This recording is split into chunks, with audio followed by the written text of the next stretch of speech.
نحمده ونصلي على رسوله الكريم اما بعد فاعوذ بالله من الشيطان الرجيم بسم الله الرحمن الرحيم رب اشرح لي صدري ويسر لي امري واحلل عقدة من لساني يفقهوا قولي. امام مالک رحمۃ اللہ علیہ کی پیدائش 93 ہجری میں ہوئی. کچھ مورخین کہتے ہیں 94 ہجری میں اور کچھ کہتے ہیں 95 ہجری میں، لیکن زیادہ تر خیال یہی ہے کہ 93 ہجری میں ان کی پیدائش مدینہ منورہ میں ہوئی. یہ ایک خالص عرب خاندان سے تعلق رکھتے تھے جو زمانہ جاہلیت اور پھر اسلام کے زمانے میں بھی معزز رہا.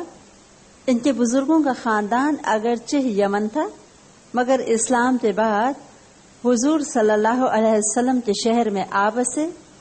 اسلام قبول کرنے کے بعد پھر ان کا خاندان یہیں رہا اور ان کا خاندان محدثین کا خاندان ہے. محدث حدیث بیان کرنے والے، حدیث پہ دسترس رکھنے والے، علم رکھنے والے حدیث کا.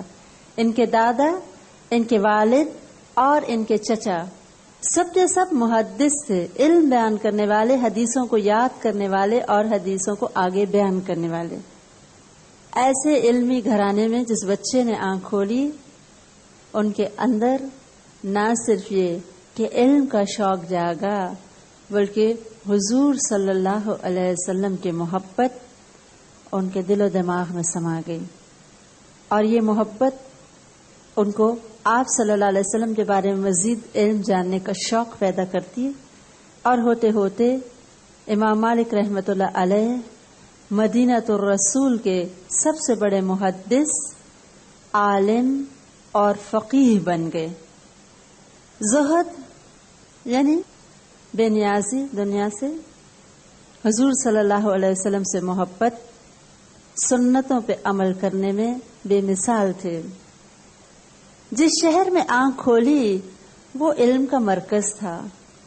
ابھی بھی مسجد نبوی میں ایسے بے شمار لوگ موجود تھے جنہوں نے براہ راست صحابہ کرام سے احادیث سنی تھیں، امہات المومنین سے علم حاصل کیا تھا، اور ایسے تابعین کرام مسجد نبوی میں بیٹھتے اور علم سکھاتے. یہ شہر گویا علم کے خزانوں کا شہر تھا. نہ صرف یہ کہ یہاں کبار صحابہ کرام نے علم پھیلایا، بلکہ حج کے موسم میں دور دراز کے علاقوں سے علماء اور شیوخ آتے. مدینہ منورہ میں جب آتے حج کے بعد تو بڑے شوق سے علم سکھایا کرتے. امام مالک رحمۃ اللہ علیہ نے ایسے تمام لوگوں سے بڑھ بڑھ کے علم سمیٹا. لیکن اہم بات جو ان کے بارے میں ملتی ہے، اپنے اساتذہ کو بہت احتیاط سے سلیکٹ کرتے تھے. یہ بھی بڑی بات ہے کہ اسٹوڈنٹ ٹیچر کے بارے میں بہت کیئرفل ہو، اور وہ اس بات پہ خوش نہیں ہوتے تھے جیسے اس زمانے میں بعض لوگ خوش ہوتے تھے ہم نے فلاں سے بھی سیکھ لیا فلاں سے بھی. وہ یہ دیکھتے تھے کہ جس سے میں سیکھ رہا ہوں اس کا ذاتی کردار کیسا ہے، وہ کتنا نیک ہے، اس میں کتنا تقوی ہے، اس میں کتنی طہارت ہے، اور اس کو علم کی کتنی زیادہ سمجھ بوجھ ہے. کیا وہ صرف علم سیکھ کے آگے سکھا رہا ہے یا کہ علم کو سیکھنے کے بعد سمجھتا بھی ہے کچھ اس میں سے. اسی لیے اگرچہ ان کے زمانے میں بہت زیادہ لوگ تھے جو علم سکھانے والے تھے، لیکن انہوں نے اپنی احتیاط کی وجہ سے چن چن کے لوگوں سے علم سیکھا. یہ خود فرماتے تھے، صحن مسجد نبوی کے پاس ستونوں کے پاس میں نے 70 شیوخ کو پایا. شیوخ سمجھتے ہیں؟ شیخ کی جمع، علماء، جو قال رسول اللہ صلی اللہ علیہ وسلم کہتے تھے. یعنی 70 ایسے علماء میں نے دیکھے جو مسجد نبوی میں حدیث بیان کرتے تھے، لیکن میں کسی کے پاس نہ بیٹھا کیونکہ بعض ان میں سے بات کی گہرائی سے ناواقف ہوتے. ابن وہب جو ان کے بہت قابل شاگرد ہیں وہ کہتے ہیں امام صاحب نے مجھے بتایا کہ مدینہ منورہ میں ایسے مقدس لوگ موجود تھے کہ اگر وہ دعا مانگتے تو اللہ تعالیٰ ان کی دعاؤں کی برکت سے بارش برسا دیتے، لیکن وہ صرف متقی اور زاہد لوگ تھے. فتویٰ، روایت کا علم صرف زہد اور سادگی سے نہیں آتا.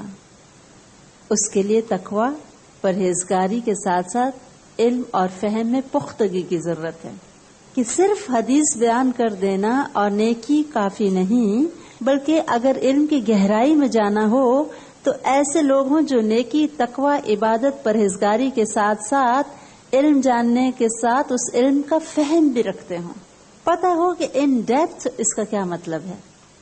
حالانکہ کہتے ہیں ان میں سے ہر ایک شخص ایسا امانت دار کہ اگر خزانہ بھی ان کے سپرد کر دیا جاتا تو ان کی امانت میں بال بھر فرق نہ آتا، لیکن وہ اس فن کے ماہر نہ تھے. جو وہ کہتے تھے سمجھتے نہ تھے. جیسے ایک عالم کے آگے اگر آپ حدیث بیان کریں تو وہ آپ کو اس میں سے کئی مسئلے نکال کے بتائے گا، اور ایک ہے کہ صرف حدیث کو یاد کر لینا اور آگے سنا دینا. دونوں میں فرق ہے نا. اسی لیے یہ ان اساتذہ کے پاس بیٹھتے جو کہ علم کی گہرائی کو جا کے سمجھتے تھے، کیونکہ یہ فقہ کے ماہر ہو گئے، فتوے دیا کرتے تھے. اور فتویٰ دینے والا اس کے لیے ضروری ہے کہ وہ خود نہ صرف یہ کہ محدث ہو، حدیث کا علم رکھتا ہو، بلکہ حدیث کی باریکیوں کو جانتا ہو اور ان سے مختلف مسائل کا حل نکالنے کا بھی فن جانتا ہو، اور وہ تبھی فقیہ بن سکتا ہے. اسی لیے یہ بالآخر مدینہ منورہ کے فقیہ اور عالم بن گئے. امام احمد بن حنبل رحمۃ اللہ علیہ فرماتے تھے، کسی نے ان سے پوچھا کہ فلاں راوی کے بارے میں آپ کیا کہتے ہیں؟ تو کہنے لگے کہ میں تو یہی کہتا ہوں کہ وہ اچھا ہے، کیونکہ امام مالک رحمۃ اللہ علیہ اس سے روایت کرتے ہیں. کہ جس کو امام مالک رحمۃ اللہ علیہ کوٹ کر دیں، اس کا مطلب کہ وہ انسان نہ صرف یہ کہ ذاتی کردار میں بہت بہترین ہے بلکہ علم میں بھی بہت پختہ کار ہے. اس سے آپ کو یہ بھی اندازہ ہوگا کہ ہم تک جو حدیثیں پہنچیں ان کے پیچھے حدیث لکھنے والوں نے اور جمع کرنے والوں نے کس قدر محنت کی اور کتنی تحقیق کرتے تھے کہ جس انسان سے حدیث سن رہے ہیں اس کا ذاتی کردار کیسا ہے، اس کا علم کیسا ہے، اس کی سمجھ بوجھ کیسی ہے. اور عمر کو بھی دیکھتے تھے. جو لوگ بہت بوڑھے ہو جاتے تھے ان سے بھی حدیث نہیں لیتے تھے، اگرچہ وہ اپنے زمانے کے بہت بڑے عالم ہوتے تھے، کیونکہ بڑھاپے میں حافظہ کچھ کمزور ہو جاتا ہے، مزاج میں تبدیلی آ جاتی ہے. اس لیے امام مالک رحمۃ اللہ علیہ بھی ان کو اوائڈ کرتے تھے. ان کے اپنے دادا اور چچا محدث تھے، اور ان کے چچا امام زہری کے استاد تھے. امام زہری وہ تھے جن سے خود امام مالک نے جا کے علم حاصل کیا، لیکن اپنے چچا سے ایک روایت نہیں کرتے، اپنے دادا سے، اپنے والد سے ایک روایت نہیں کرتے، کیونکہ اس وقت یہ خود چھوٹے تھے، 10-12 سال اور ہارڈلی 16 سال تھے جب چچا، دادا، والد سب کا انتقال ہو گیا. اور چونکہ اس عمر میں خود ان کا علم اور شعور اتنا پختہ نہیں تھا، اس لیے انہوں نے احتیاطاً اپنے خاندان سے بھی روایت نہیں کی. یہ ہے حضور صلی اللہ علیہ وسلم سے محبت کا تقاضا. اتنی چھان بین، اتنی کیئر، کوئی کمی نہ رہ جائے، کوئی غلط بات نہ نکل جائے منہ سے. آپ صلی اللہ علیہ وسلم سے ایسی محبت کرتے تھے کہ جب بھی درس دینے آتے تھے کہا جاتا ہے کہ غسل کرتے، بہترین لباس پہنتے، اچھے سے اچھا. اور یہ کیوں؟ حضور صلی اللہ علیہ وسلم کی شان کے لیے کہ ان کی بات سکھانے جا رہا ہوں. یہ بھی ایک محبت کی وجہ سے وہ بہترین لباس پہنتے تھے، اور کہا جاتا ہے بہت بہت عمدہ لباس پہنتے تھے. اور ان کے جلال کا یہ عالم تھا کہ بڑے بڑے خلفائے وقت ان کے پاس آتے، ادب سے بیٹھتے، اور ان کے سامنے کوئی اونچی آواز سے بولنے کی ضرورت نہ کر سکتا تھا. انہوں نے جب علم حاصل کیا تو ہم دیکھتے ہیں کہ اس علم کی جستجو میں بہت تکلیفیں بھی اٹھائیں. علم ایک کٹھن منزل ہے اور قربانیاں مانگتا ہے، ایسے نہیں آ جاتا. Just doesn't come like that. امام مالک رحمۃ اللہ علیہ خود فرماتے ہیں کہ حصول علم میں نے کبھی کبھی بہت سخت وقت بھی دیکھا، حتیٰ کہ ایسا وقت آیا مجھ پہ فقر اور غربت طاری ہوئی کہ مجھے اپنے گھر کے چھت کی کڑیاں اتار کے بیچنی پڑی، لیکن میں نے ان کو بھی بیچا اور حصول علم کی جستجو کو جاری رکھا. وہ فرماتے تھے اس علم میں کمال اس وقت تک حاصل نہیں ہوتا جب تک مبتلائے فقر نہ ہو، اور اس پر بھی وہ بہرحال طلب علم کو ہی ترجیح دے. یعنی اگرچہ غربت آ جائے اس کے باوجود علم کی تلاش جاری رہے. انہوں نے بہت سے اساتذہ جن سے علم حاصل کیا، ان میں سے ایک بہت مشہور استاد ہیں ان کے، اور وہ ہیں نافع مولا ابن عمر رضی اللہ تعالی عنہ. مولا کہتے ہیں اس غلام کو جو آزاد کر دیا جائے، آزادی کے بعد وہ اپنے آقا سے منسوب کہلاتا ہے اور اس کو کہا جاتا ہے مولا. یہ مولا عبداللہ بن عمر رضی اللہ تعالی عنہ تھے. 30 سال تک نافع رحمت اللہ علیہ حضرت عبداللہ بن عمر رضی اللہ تعالیٰ عنہ کے ساتھ ساتھ رہے. کہتے تھے سفر ہوتا یا حضر، دن ہوتا یا رات، گھر ہوتا یا باہر، مجلس یا تنہائی، میں ہمیشہ ان کے ساتھ ہوتا. ایک غلام تھے، لیکن اسلام میں غلام کا مقصد اور مطلب وہ نہیں جو یورپین ڈکشنریز میں ملتا ہے.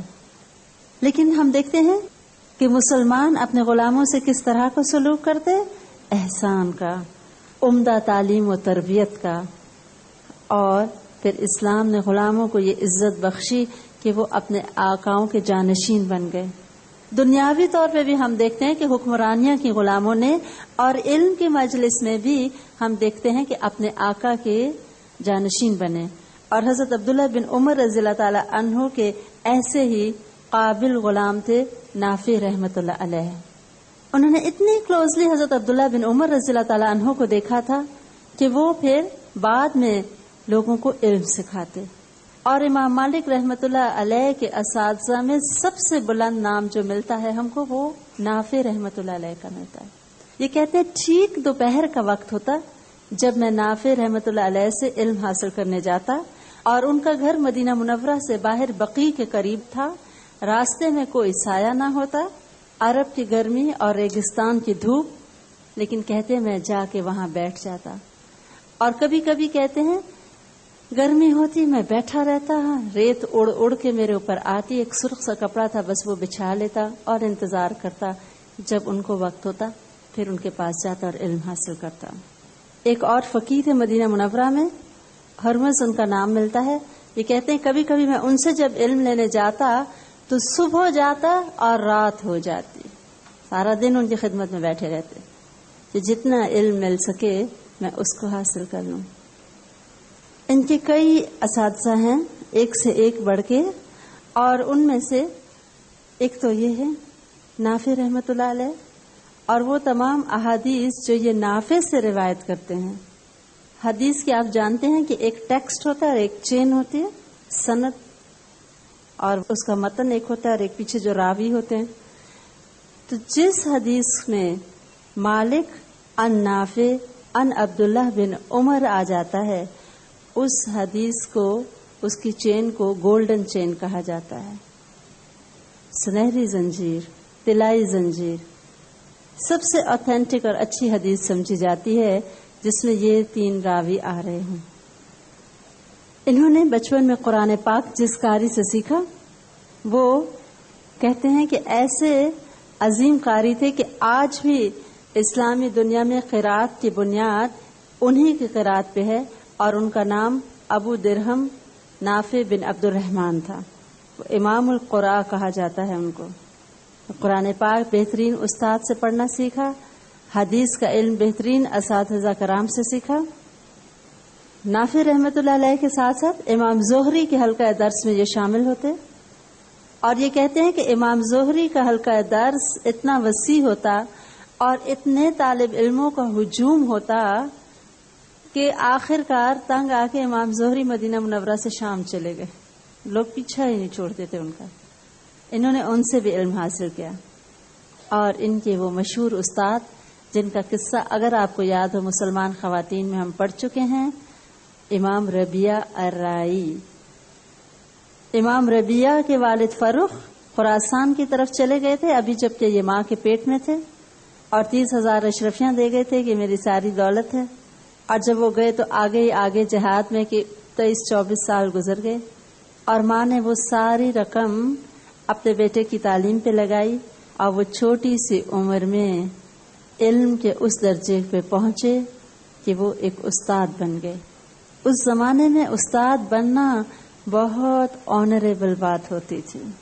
ٹیچرز اس طرح ڈیگریڈڈ نہیں ہوتے تھے جیسے آج کے دور میں ہے، اور لوگ خوش ہوتے ہیں. ہم ٹیچر کو ٹیز کرتے ہیں اور ٹیچرز پہ ہنستے ہیں، ان کے پیچھے باتیں بناتے ہیں. جیسے افسوس کا مقام ہے کہ ہمارے بھی اسکولز اور کالجز میں وہی طریقہ اپنا لیا گیا جو مغرب میں ہے.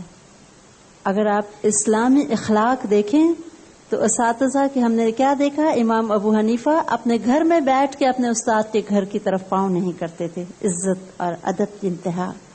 اور امام مالک رحمۃ اللہ علیہ ہیں کہ امام ربیعہ الرائی کے پاس جاتے، ان سے علم حاصل کرتے، اور انہوں نے بھی دیکھا کہ اس شاگرد میں بہت زیادہ پوٹینشل ہے، ان پہ بہت توجہ دیتے تھے. امام ربیعہ الرائی بہت بڑے عالم بنے تھے، اور ان کے بارے میں کہتے ہیں کہ وہ عالم بھی تھے، فقیہ بھی تھے، یعنی فقہ بھی جانتے تھے، حدیث اور فقہ کے حافظ بھی تھے، یعنی زبانی یاد تھی ان کو احادیث اور فقہی مسائل، اور یہ ان سے جا کے علم حاصل کرتے تھے. ان کی اتنی قابلیت تھی کہ وہ بالآخر مفتی بن گئے تھے امام ربیعہ الرائی. اور ان کو عباسی خلیفہ جو سب سے پہلا بنا تھا صفاح، اس نے ان کو قاضی کا عہدہ دے کے دارالخلافہ انبار میں بھیج دیا تھا. انہی کا وہ مشہور واقعہ ہے کہ امام ربیعہ الرائی کے والد جب لوٹے تو اپنے گھر آرام سے گھسنے لگے تو ربیعہ الرائی کھڑے ہو گئے کہ کون ہو، کیوں بے تکلفی سے میرے گھر میں گھس رہے، اور وہ ناراض ہوئے کہ میرا گھر ہے، تم کون ہو جو آگے کھڑے ہو. اور شور کی آواز سن کے امام مالک بھاگے، خیر ہے استاد کے گھر سے کیسی آوازیں آ رہی. آ کے دیکھا کہ دونوں لوگ لڑ رہے ہیں کہ اتنے میں اندر سے آواز ان کی بیوی نے سنی تو شوہر کی آواز پہچان لی، اور یہ ایسے خیر خواہ کہ فوراً پہنچے کہ خیر ہے، کیا ہے مسئلہ، دیکھوں استاد کو کوئی تکلیف تو نہیں. ان کے اساتذہ میں امام جعفر صادق رحمۃ اللہ علیہ کا نام بھی ملتا ہے، جو کہ آپ جانتے ہیں سادات میں سے تھے. آپ صلی اللہ علیہ وسلم کی پیاری بیٹی حضرت فاطمہ رضی اللہ تعالیٰ عنہ اور حضرت علی رضی اللہ تعالیٰ عنہ کی اولاد میں سے، اور ان کو کہا جاتا ہے کہ مدینہ کے سب سے بڑے عالم تھے. ان کے پاس انہوں نے جا کے علم حاصل کیا، احادیث حاصل کی. اور ایک دفعہ امام ابو حنیفہ سے انہوں نے کہا کہ ابو حنیفہ یہ بتاؤ کہ اگر حالت احرام میں کوئی ہرن کے اگلے 4 دانت توڑ دے تو کیا کفارہ دینا ہوگا؟ انہوں نے کہا مجھے نہیں معلوم. تو انہوں نے کہا ابو حنیفہ تم تو بڑے عقل مند بنتے پھرتے ہو، تم کو یہ پتا نہیں کہ ہرن کے اگلے 4 دانت نہیں ہوتے، اس کے تو رباعی نہیں ہوتے، اس کے تو ثنا ہوتے ہیں. تو یہ ان سے بھی جا کے علم حاصل کرتے، اور انہوں نے امام جعفر صادق رحمۃ اللہ علیہ سے احادیث روایت کی ہیں. اسی طرح ابو حازم ان کے استاد تھے، جن کے بارے میں آتا ہے کہ اتنے لوگ ہوتے تھے کہ کبھی کبھی ہجوم اتنا بڑھ جاتا کہ بیٹھنے کی جگہ نہ ملتی. امام مالک رحمۃ اللہ علیہ ایک مرتبہ ذرا دیر سے آئے، کلاس شروع ہو چکی تھی، اور وہ جب کھڑے ہوئے تو ان کو بیٹھنے کی جگہ نہ ملی، کھڑے کھڑے واپس لوٹ گئے کہ حدیث رسول کھڑے ہو کے سیکھی نہیں جا سکتی. حدیث کا احترام تھا. خود بھی جب بہت بڑے عالم بن گئے، کہتے ہیں کبھی چلتے چلتے بازار میں سے گزرتے ہوئے کوئی حدیث پوچھتا تو کبھی نہیں بیان کرتے تھے. یہ کہتے تھے یہ حدیث کی عزت نہیں کہ یوں چلتے پھرتے انسان سنا دے. یہ تو بہت ایک معزز بات ہے آپ صلی اللہ علیہ وسلم کے الفاظ کو سکھانا اور بیان کرنا، اور اس کے لیے سکون، دل جمعی اور ایک پراپر ماحول چاہیے ہوتا ہے. ہم دیکھتے ہیں کہ اتنی عزت، محبت، ادب اور علم کی لگن نے بالآخر امام مالک کو اپنے وقت کا امام بنا دیا. وہ طالب علم جس نے غربت کی انتہا سے تنگ آ کے اپنے چھت کی کڑیاں تک بیچ ڈالی تھی علم کے راستے میں، وہ کوششیں قبول ہو گئیں.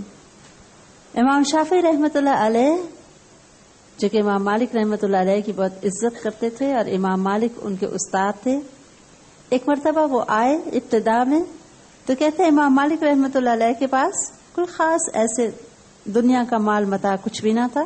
پھر دوسری مرتبہ آئے تو دیکھا امام مالک رحمۃ اللہ علیہ پہ بہت زیادہ اللہ تعالیٰ کی رحمتیں ہوئی ہیں، اور گھوڑے ہیں عالی شان، استبل میں کئی عربی نسل اور ترکی نسل، ایک سے ایک بہترین لباس، خوبصورت گھر، عمدہ سواریاں، تو تھوڑے پریشان ہو گئے کہ میرے استاد پہ دنیا کچھ زیادہ آ گئی ہے. اس تشویش کا ذکر اپنے استاد سے کیا تو انہوں نے بتایا کہ اس میں میرا کچھ بھی نہیں ہے، یہ سب وہ ہدایہ ہیں جو دنیا بھر سے آتے تھے طالب علم اور ان کے لیے محبت سے دے کے جاتے تھے.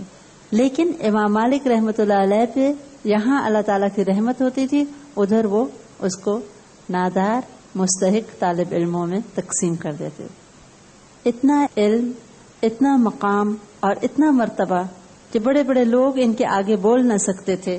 امام شافعی رحمۃ اللہ علیہ مدینہ منورہ آئے اور ان کا جی چاہا کہ امام مالک رحمۃ اللہ علیہ مجھے اپنی شاگردی میں لیں، تو وہ مدینہ منورہ کے گورنر کے پاس گئے، والی کے پاس، کہ آپ میری سفارش کر دیں امام مالک سے. اور انہوں نے کہا بھائی ہمارا کہاں وہاں پہ گزر، یعنی اتنی اونچی جگہ پہ ہم کہاں جا سکتے. ایسی عزت ہوتی تھی کہ سرکاری افسران اپنی بے بسی کا اعتراف کرتے تھے کہ وہ کہاں اور ہم کہاں، ہم بیچارے کہاں وہاں جا سکتے ہیں. پھر ان کے بہت شوق اور اصرار پہ والی مدینہ ان کو ہمراہ لے کے امام مالک کے پاس گئے. کہتے ہیں بہت گرمی تھی، دروازے پہ گئے، کھٹکھٹایا، بہت دیر بعد ایک لونڈی اندر سے نکلی اور کہا کیا بات ہے؟ یہ گورنر مدینہ کھڑے ہیں امام شافعی کے ساتھ. کہا کہ میں والی مدینہ ہوں اور امام صاحب سے ملاقات کرنا چاہتا ہوں. کہتے ہیں انتظار کرو، اور دروازہ بند کر کے چلی گئی.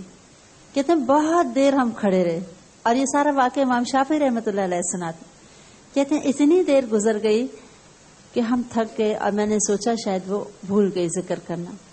بہت دیر بعد پھر کوئی بیٹھنے کی چیز لائی، کرسی نما، اور کہنے لگے انتظار کرو. بالآخر کچھ دیر بعد امام مالک رحمۃ اللہ علیہ باہر نکلے. کہتے ہیں انتہائی روب والی شخصیت تھی اور ایسا روب تھا کہ ان کو دیکھ کے منہ سے بات نہیں نکلتی تھی. ہم نے سلام کیا، انہوں نے تو والی مدینہ کی طرف دیکھا بھی نہیں. والی مدینہ نے ان کو خط پکڑایا جس میں میرے لیے کچھ سفارش تھی کہ یہ غریب اور یتیم طالب علم ہے اور آپ مہربانی کر کے اس کو علم سکھائیں. تو کہنے لگے سبحان اللہ، اب کیا حضور صلی اللہ علیہ وسلم کا علم ایسا ہو گیا کہ اس کے لیے سفارش کی ضرورت پڑے؟ اور یہ کہہ کے خط کو پھاڑ دیا. پھر میری طرف دیکھا نیچے سے اوپر، میں نے سلام کیا اور اپنی کم مائیگی کا اظہار کیا. اور بہت خوبصورت بات کرنا جانتے تھے امام شافعی رحمۃ اللہ علیہ. تو انہوں نے میری مدلل تقریر سن کے مجھے دیکھ کے کہا کہ عنقریب تمہارے لیے بہت بڑی شان ہوگی، علم حاصل کرو. اس کے بعد کہتے ہیں میں ان کی مجلس میں جانا شروع ہو گیا. کہتے ہیں امام مالک کی مجلس ایسی ہوتی تھی کہ بڑے بڑے خلیفہ کی بھی مجلس ویسے نہیں ہوتی تھی. کہتے ہیں 117 ہجری میں جب کہ نافع رحمۃ اللہ علیہ کا انتقال ہو گیا تو امام مالک رحمۃ اللہ علیہ نے اپنا حلقہ درس شروع کیا. استاد کی زندگی میں نہیں، ان کے بعد. کہتے ہیں پرتکلف فرش بچھا ہوا ہوتا تھا مجلس میں، بیش قیمت قالینوں سے وہ مجلس آراستہ تھی. وسط مجلس میں شاہ نشین تھی جس پہ امام صاحب صرف حدیث لکھوانے کے وقت آتے اور بیٹھتے. آج آپ جس کو سٹیج کہتے ہیں. جگہ جگہ مجلس کے شرکاء کے لیے پنکھے پڑے ہوتے. جب حدیث کا درس ہوتا تو عود اور لعبان جلایا جاتا، خوشبو. صفائی کا یہ حال تھا کہ فرش پہ ایک تنکا بھی نظر نہیں آتا تھا. اور جب حدیث نبوی کے درس کا وقت آتا تو امام صاحب پہلے وضو کرتے یا غسل کرتے، عمدہ اور انتہائی قیمتی پوشاک پہنتے، بالوں میں کنگھی کرتے، خوشبو لگاتے اور بہت اہتمام کے ساتھ علم کی مجلس میں تشریف لے کے آتے. تمام لوگ پہلے سے قطار در قطار مؤدب ہو کے بیٹھے ہوتے، سر جھکے ہوئے ہوتے. اور امام صاحب کی شخصیت میں ایسا وقار تھا کہ تمام مجلس میں ایک سکوت طاری ہوتا. امام شافعی رحمۃ اللہ علیہ فرماتے ہیں کہ جس وقت امام صاحب درس دے رہے ہوتے تھے تو ہم لوگ کتاب کے اوراق بھی نہیں اس ڈر سے پلٹتے تھے کہ کہیں اوراق کی کھڑکھڑاہٹ سے مجلس کے تقدیس میں کوئی کمی نہ آ جائے. اور اسی لیے کہتے ہیں کہ امام صاحب کی مجلس پہ کسی خلیفہ کے دربار کا دھوکہ ہوتا تھا. اتنے لوگ اور اتنی رش اور اتنا ادب اور اتنا احترام. لوگ آتے آ کے ایک مخصوص جگہ ہوتی تھی جو نئے آنے والے ہوتے تھے ان کا الگ ایک سیکشن ہوتا تھا، اور سب سے پہلے امام صاحب جب مجلس شروع کرتے تو کہ اپنے ان طالب علموں کو جو بہت ذہین تھے، بہت فہم رکھتے تھے اور علم کا ادب کرتے تھے، ان کو سب سے آگے بٹھاتے تھے. نئے آنے والے، اسی طرح سیاح جو مدینہ منورہ بہت آتے تھے شوق سے، وہ لوگ آتے اور ایسے نئے لوگوں کو الگ جگہ پہ بٹھایا جاتا. سواریوں کا کہتے ہیں باہر امبو ہوتا تھا، ٹریفک جیم ہو جاتی تھی، اتنی سواریاں ہوتی تھی لوگوں کی جو باہر آ کے وہ باندھتے تھے. ایسے میں ایک شاعر امام صاحب کی جب مجلس میں آیا تو بے اختیار اس کے منہ سے چند اشعار نکلے. کہتے ہیں اگر امام جواب نہیں دیتے تو ہیبت سے پھر پوچھا بھی نہیں جاتا، پوچھنے والے سر نیچے کیے رہتے ہیں. وقار کا ادب اور سلطان تقوی کا جاہ و جلال ہے، لوگ اس سے ڈرتے ہیں حالانکہ یہ صاحب حکومت نہیں، کوئی حکومت نہیں، کوئی عہدہ نہیں، لیکن ایک خوف اور دبدبہ ان کا لوگوں پہ طاری ہو جاتا تھا. اور یہ روب ان کا ہوتا ہے جو اللہ سے ڈرتے ہیں. امام صاحب نے امام شافعی رحمۃ اللہ علیہ کی بہت قدر کی. ان کو معلوم تھا کہ یہ لڑکا علم کی دنیا میں بہت نام کمائے گا، اس لیے وہ فرماتے ہیں کہ میری کمائیگی دیکھ کے امام صاحب مجھے اپنے گھر لے گئے. یہ کہاں بیچارہ غریب لڑکا ہے، کھانا پینا رہائش سب سے جان چھٹ گئی.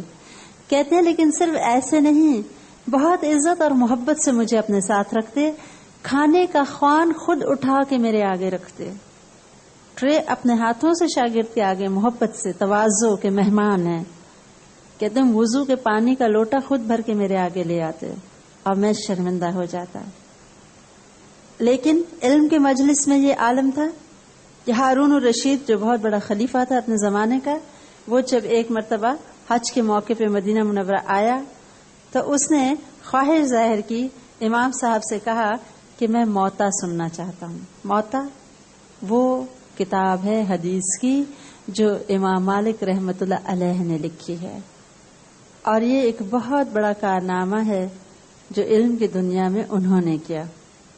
8,000 اس میں روایات، 8,000، لیکن ان میں احادیث کے ساتھ ساتھ صحابہ کرام کے بھی اقوال ہیں، اور احادیث صحیح کے ساتھ ساتھ حسن اور کچھ دیگر قسم کی احادیث بھی اس میں ملتی ہیں.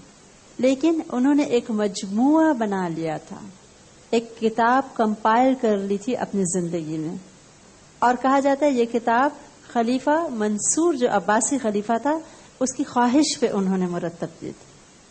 خلیفہ منصور جب تک خلیفہ نہیں بنے تھے، اس زمانے کے دستور کے مطابق سادات اور شرفاء اپنے بچوں کو دین کی تعلیم دیتے تھے، تو خلیفہ منصور بھی ان کے ساتھ رہا ہوتا تھا ان کی مجلس میں کبھی کبھی. اس لیے اس کو معلوم تھا کہ امام مالک رحمۃ اللہ علیہ بہت علم جانتے ہیں. جب وہ خلیفہ بنا اور حج کے موقع پہ مدینہ منورہ آیا تو امام مالک رحمۃ اللہ علیہ اور دیگر لوگ جن کے وہ ہم اثر بھی تھے ان کو بہت عزت اور محبت سے ملنے گئے. اس پہ خلیفہ منصور نے یہ خواہش ظاہر کی کہ امام صاحب میں چاہتا ہوں کہ آپ ایک حدیث کی کتاب لکھ دیں اور فقہی مسائل بھی جو آپ بتاتے ہیں، لیکن ان میں عبداللہ بن عمر رضی اللہ تعالی عنہ والی سختیاں نہ ہوں، اور نہ ہی حضرت عبداللہ بن عباس رضی اللہ تعالی عنہ والی رخصتیں.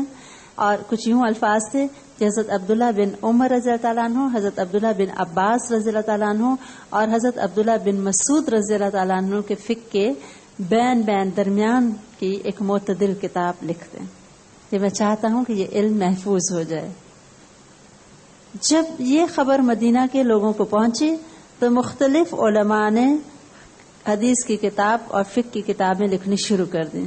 لوگوں نے ان کو آ کے بتایا کہ اب تو بہت سے لوگ لکھنا شروع ہو گئے، جو آپ لکھنا شروع ہوئے. تو انہوں نے جواب دیا یہ حسن نیت کو صرف بقا ہے، یہ جو کام اچھی نیت سے کیا جائے گا وہی باقی رہے گا. اور ہم دیکھتے ہیں کہ موطا کو تو آج ساری دنیا جانتی ہے، باقی کتابوں کا کوئی پتہ نہیں جو اس زمانے میں شروع ہوئی تھی لکھنی. نیت کی بات تھی. ٹھیک ہے، وہ مقابلے پہ لکھی جا رہی ہے یا واقعی اس علم کو محفوظ کرنے کے لیے، اللہ کی مخلوق کو فائدہ پہنچانے کے لیے؟ تو بات تو ساری نیت پہ ختم ہو گئی. آپ صلی اللہ علیہ وسلم نے فرمایا انما الاعمال بالنیات، اعمال کا دار و مدار نیتوں پر ہے. اچھی نیت تو وہ کام ہمیشہ کے لیے باقی رہ جاتا ہے. کچھ لوگ بخاری کو کہتے ہیں کہ اللہ کی کتاب کے بعد سب سے صحیح کتاب ہے، اور کچھ لوگ موتا کے بارے میں بھی یہی سٹیٹمنٹ دیتے ہیں کہ اصل کتاب بعد کتاب اللہ، کہ قرآن پاک کے بعد سب سے صحیح کتاب یہی ہے۔ ان کا علم، ان کا فقہ زیادہ تر ہم دیکھتے ہیں مسلم اسپین کی طرف پھیلا اور ساحلی علاقوں کی طرف مغرب کی جانب پھیلا۔ ویسٹرن جو اس وقت مسلم اسٹیٹس تھے وہاں پہ امام مالک رحمۃ اللہ علیہ کا فقہ پھیلا۔ اس کی وجہ میں نے آپ کو بتائی تھی کہ اندلس یا مسلم اسپین سے جب مسلمان لوگ آتے تھے حج کے لیے اور ساتھ ساتھ علم حاصل کرتے تھے تو ان کا راستہ عراق سے نہیں گزرتا تھا، اس لیے ان کی ملاقات بھی امام ابو حنیفہ سے نہ ہوئی، اور وہ مدینہ منورہ آتے براہ راست امام مالک رحمۃ اللہ علیہ سے علم حاصل کرتے، اور ان کے ایک بہت قابل اور ہونہار شاگرد تھے جو کہ اسپین سے آتے تھے، اور انہوں نے اسپین جا کے اپنے استاد کا علم خوب پھیلایا۔